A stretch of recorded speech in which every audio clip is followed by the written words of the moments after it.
Yeah, okay. Now I have this, what the actual roof would look like on this thing. This is your atypical roof, what it would look like.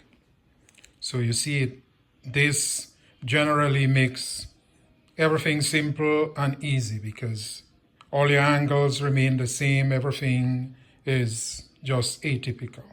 So your pitch here is exactly the same as the pitch here. Your rafters go up, they both meet up at the peak of the ridge without no problems. I was explaining what happens when the wall move on that bastard roof and how it changes so much on this. Nothing really, because that wall here, if you move the wall further back, all that happens is that the ridge would just get longer. So this would move back a foot further back, and that's all that would happen. That back wall, on the other hand, if you move it a bit further back, the plane still remains the same. So you'd wind up, say you move it a foot. Now here, that area here is 9 feet.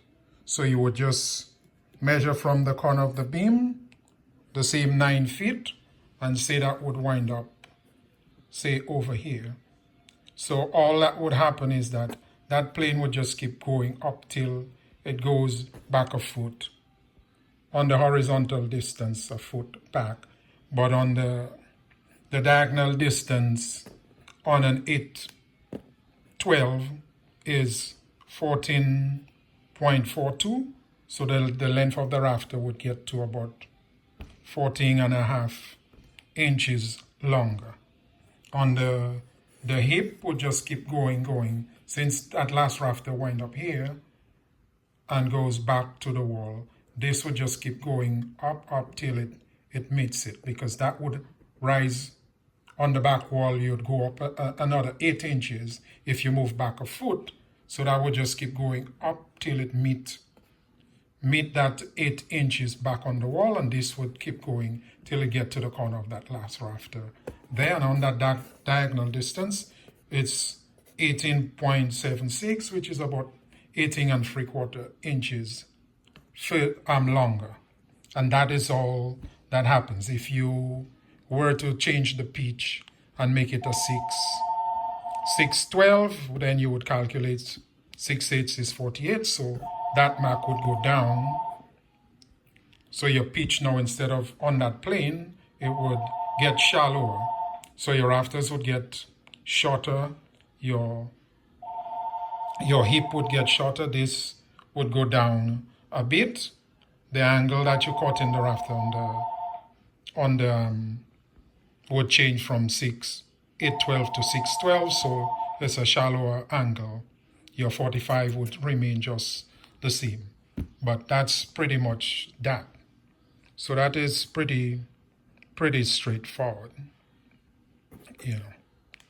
So I will stop here and just make a separate video with the bastard roof so you can see what that looked like and how that would work. I hope that